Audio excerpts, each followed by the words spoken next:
የተወዳጇ ድምፃዊት ዘቢባ ግርማ የሶስተኛ ልጇ የክርስትና በዓል በደመቀ ሁኔታ እየተከበረ ነው።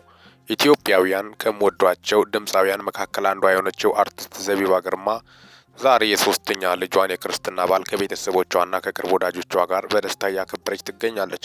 ድምፃዊቷ በሙያዋ ለኢትዮጵያ ሙዚቃ ካበረከተችው አስተዋጽኦ በተጨማሪ በግል ሕይወቷም በደስታና በበረከት ጎዳና ላይ ትገኛለች።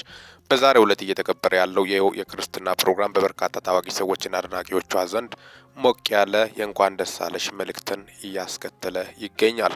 እጅግ አስገራሚ ነው። ዘቢባ ግርማ ሶስተኛ ልጅ እንግዲህ የሶስት ልጆች እናት መሆኗ በቅርብ የወጡት መረጃዎች ያሳያሉ።